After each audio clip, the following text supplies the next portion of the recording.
हमारी एक सब्सक्राइबर हैं जिनके पास कॉकटेल्स के जो है वो बच्चे मर गए, उनके पास ब्रीड ज़ाया हो गई। कॉकटेल के बच्चे जो है वो मरते रहते हैं।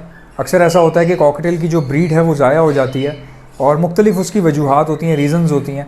किसी के पास किसी और वजह से मर रहे होंगे, आपके पास किसी और वजह से। तो मैं आपको बताता हूँ, डिफरेंट केसेस होते हैं। अब इन खातून के पास जो है वो क्या हुआ है हमारी सब्सक्राइबर के साथ, इन्होंने मुझे बताया कि मेरे पास 20 से 22 बच्चे जो है वो निकले होंगे और उनमें से सिर्फ़ और सिर्फ 3 ही बचे हैं, बाकी सब मर गए और 20 दिन के होकर मरे। तो मेरा इनसे पहला क्वेश्चन क्या था, क्योंकि मुझे कॉकटेल्स बहुत पसंद है, मैं हमेशा से अपनी वीडियो में कहता हूँ कि कॉकटेल मेरी पहली मोहब्बत, तो मेरी कॉकटेल हमेशा से पहली मोहब्बत है। तो मैंने उनसे कहा कि आपको क्या लगता है, कि आपकी अपनी ऑब्जर्वेशन क्या है, आपको क्या लगता है कि आपके जो बच्चे मरे हैं कॉकटेल्स के वो किस बुनियाद पे मरे होंगे। आप कोई रीज़न ऐसी होगी जो आपने भी हो सकता है कि जज की हो या आपका अपना पॉइंट ऑफ व्यू हो।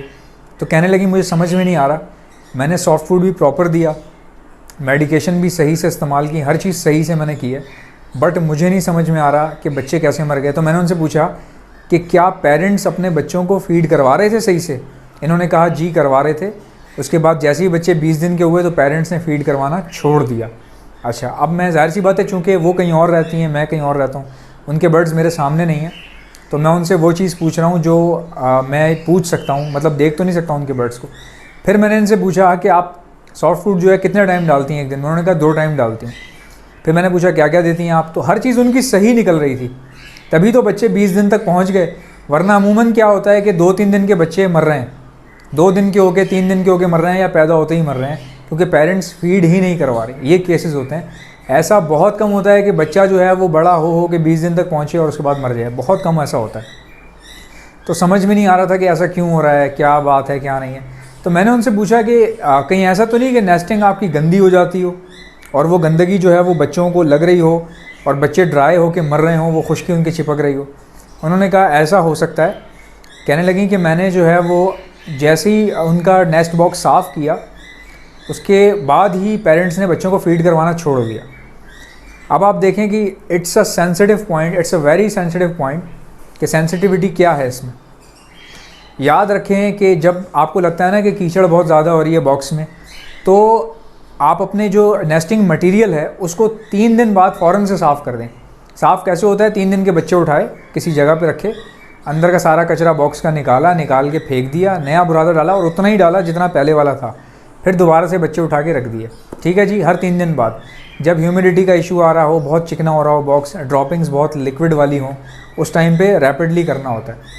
अब इन्होंने किया क्या होगा, मेरा ये अंदाज़ा है लोग क्या करते हैं, क्या होता है कॉकटेल के बच्चे बड़े हो रहे होते हैं तो नीचे बुरादा होता है, वो ड्रॉपिंग्स करते रहते हैं, तो क्या होता है ऊपर एक लेयर बन जाती है, बुरादा नीचे रह जाता है और ऊपर एक लेयर बन जाती है ड्रॉपिंग्स की। ठीक है, तो वो क्या होता है कि कॉकटेल उस ड्रॉपिंग की लेयर के साथ फेमिलियर फील करते हैं, उनको पता होता है ये लेयर है। ठीक है, अब आपने क्या किया, आपने वो लेयर देखी, आपको कीचड़ लगी, आपने बच्चे उठा के बाहर रखे, वो पूरी लेयर बुरादे समेत निकाली और उसके बाद बुरादा नया डाल दिया। अब क्या होता है, पेरेंट्स जब झांकते हैं ना बॉक्स के अंदर सफाई होने के बाद, तो अचानक वो देखते हैं वो लेयर ही नहीं है वहाँ पे, सरफेस ही चेंज हो गया, वो अचानक से बुरादा आ गया दोबारा से, तो वो डर गए। उन्होंने बच्चों को फीड नहीं करवाया, जिसकी वजह से बच्चे मर गए, वरना बच्चे बिल्कुल सही जा रहे थे और बॉक्स को साफ़ करना भी ज़रूरी था। तो इसकी रीज़न क्या हुई बच्चों के मरने की? बच्चों के मरने की रीज़न ये हुई कि she got very late to clean the box. वो बहुत ज़्यादा लेट उन्होंने बॉक्स को क्लीन किया। हमेशा 3 दिन बाद बॉक्स को साफ़ कर दें और बुरादा जो है ना बोरा भर के लाया करें एक ही बार। ऐसा ना हो कि आप चेंज करने के बाद कोई नई किस्म का बुरादा डाल रहे हैं, वो डर गए कॉकटेल जो है वो बहुत इनसिक्योर फील करता है ज़रा सी भी चेंजेस होने पे, तो ये प्रॉब्लम आ सकते हैं। ठीक है, मैं ये नहीं कह रहा हर किसी के पास यही वजह होगी मरने की, बट ये भी आ सकता है। अब तरीक़ेकार क्या है मैं आपको बताता हूँ। जब भी आपके पास बच्चे निकले नज़र रखें, क्या पेरेंट्स बच्चों को खिला रहे हैं, सॉफ्ट फूड प्रॉपर दें उनको, और अगर आपको लग रहा है कि बच्चे सही पल बढ़ रहे हैं या पेरेंट्स बहुत ज़्यादा खिला रहे हैं, तो जाहिर सी बात है जब पेरेंट्स ज़्यादा खिला रहे हैं तो वो ड्रॉपिंग्स भी उतनी ज़्यादा करेंगे। हमारी जो सब्सक्राइबर है, मैंने उनसे पूछा बच्चों को फीड कैसी करवा रहे थे इनके पेरेंट्स, कहने लगी कि ओवर फीड करवा रहे थे। इससे साफ जाहिर है कि जब वो ओवर फीड करवा रहे थे तो बच्चों की ड्रॉपिंग भी एकदम ओवर ही हो रही होगी, जिसकी वजह से वो बॉक्स जो है वो गंदा हो रहा था और इन्होंने बहुत लेट कर दिया उसको साफ़ करने में। जब तक लेयर पूरी बन चुकी थी उसके बाद इन्होंने उखाड़ के फेंक दिया होगा और बुरादा डाल दिया, वो लेयर ही गायब हो गई, जिसकी वजह से पेरेंट्स जो है झांक रहे होंगे और डर रहे होंगे नीचे उतरने से, और 2 दिन के अंदर अंदर इनके बच्चे जो एक्सपायर हो गए 20 दिन के होके। अगर पेरेंट्स ने फीड ना करवाया होता तो इतनी ऊपर तक पहुंचते ही नहीं, 20 दिन के होने तक पहुंचते ही ना बच्चे।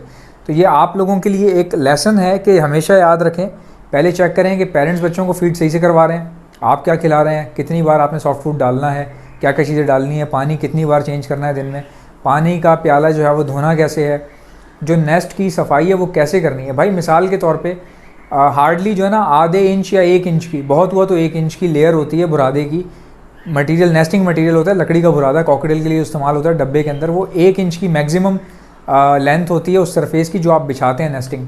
आधे इंच की बेस्ट रहती है, आधे इंच भी सही है, आप आधे इंच की भी डाल सकते हैं। तो जब वो थोड़ी सी भी गंदी हो जाए तो उसको फ़ौरन कलेक्ट करके साफ़ करके उतने ही इंच की दोबारा डाल दें, वही नेस्टिंग मटेरियल इस्तेमाल करें जो आप पहले इस्तेमाल कर रहे थे। उसका कलर चेंज नहीं होना चाहिए, लकड़ी चेंज नहीं होनी चाहिए, सेम आपका एक ही बोरा होना चाहिए जो आप घर में रख लें और उसी से नेस्टिंग मटेरियल अपना चेंज करते रहें, आपके पास कभी कोई प्रॉब्लम नहीं आएगा। और सॉफ्ट फूड के हवाले से अगर बात की जाए कॉकटेल के लिए, अगर आप चाहते हैं कि आपके बच्चों को कॉकटेल अच्छे से फीड करवाता रहे, तो मैं क्या करता हूँ सुनिएगा गौर से। मैं अपने सॉफ्ट फूड के ऊपर अपने मल्टीविटामिन जो है वो बेल्जियम के छिड़क कर देता हूँ। बेल्जियम के मल्टीविटामिन है जो मैं पिछले 4 साल से 3 साल से इस्तेमाल कर रहा हूँ, और यही वाइटामिन्स जो है मल्टीविटामिन्स जो है वो ऑल ओवर दी पाकिस्तान में सप्लाई भी करता हूँ। अब मैं आपको बताता हूँ इसका कितना अहम किरदार है। इसका अहम किरदार ये है कि इसमें कंपनी ने एक ऐसी स्मेल डाली है जो बर्ड्स को अपनी तरफ अट्रैक्ट करती है। तो जब मैं सॉफ्ट फूड के ऊपर डालता हूँ अपनी मल्टीविटामिन, तो क्या होता है कि उसकी चम्मच से हिलाने पे वो मिक्स हो जाती है पूरे सॉफ्ट फूड में, और मैं अपने पेयर्स को दे देता हूँ। उससे क्या होता है कि बर्ड्स को उसकी स्मेल जो है वो पता चल जाती है कि हमारा सॉफ्ट फूड बन गया है। मल्टीविटामिन की स्मेल इतनी अट्रैक्टिव है कि दूर से आ जाते हैं, खींचे चले आ जाते हैं। जब वो ज़्यादा खाते हैं तो फिर फीड करवाना उनकी मजबूरी बन जाता है पेरेंट्स की। आप में से ऐसे लोग जिनके पास कॉकटेल कम सॉफ्ट फूड खा रहे हैं तो वो ज़्यादा खाने लग जाएंगे अगर आप ये मल्टीविटामिन अपने कॉकटेल्स को डालते हैं। मल्टीविटामिन को ऑर्डर करने का तरीका मैं आपको बता देता हूँ। अगर आपको चाहिए ये मल्टीविटामिन तो आप जस्ट मुझे ऑर्डर करने का तरीका ये है, सिर्फ मल्टीविटामिन लिखें और मुझे मेरे व्हाट्सएप पर सेंड कर दें, सिर्फ मल्टीविटामिन लिख के। मेरा व्हाट्सएप का नंबर है 0349220045। इस पर आप मल्टीविटामिन लिख के सेंड कर दें।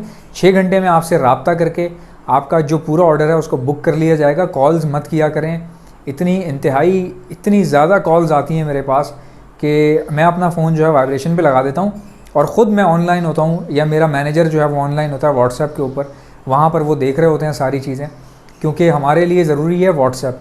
कॉल अगर हम सुनने बैठ गए तो भाई मुझे 2600 कॉल्स एक दिन में आती हैं। ये डिटेल मेरी सिम कंपनी को ज़रूर पता होगी कि एक दिन में मुझे कितनी कॉल्स आ रही हैं, और उनमें से मैं कोई भी रिसीव नहीं कर रहा, सिर्फ इसी वजह से कि फ़ायदा ही नहीं है।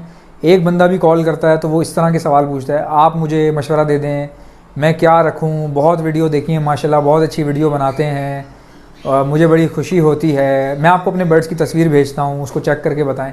तो इस तरह करते करते अगर आप एक बंदे की भी कॉल उठाएं तो आपका 10 मिनट तो वहीं बर्बाद हो जाएगा, और टाइम से कीमती चीज़ है कोई नहीं। जस्ट मुझे मल्टीविटामिन लिख के व्हाट्सएप पर सेंड कर दें। जो लोग मुझे इस वक्त फेसबुक पर देख रहे हैं, मेरा यूट्यूब पर चैनल है एहसन पेट्स के नाम से, उसको सब्सक्राइब कर लें। जितने लोग मुझे यूट्यूब पर देख रहे हैं, एहसन ज़फ़र ऑफिशियल के नाम से फेसबुक पर मेरा पेज है, उसको फॉलो कर लें। मिलते हैं नेक्स्ट वीडियो में, तब तक के लिए अल्लाह हाफ़िज़।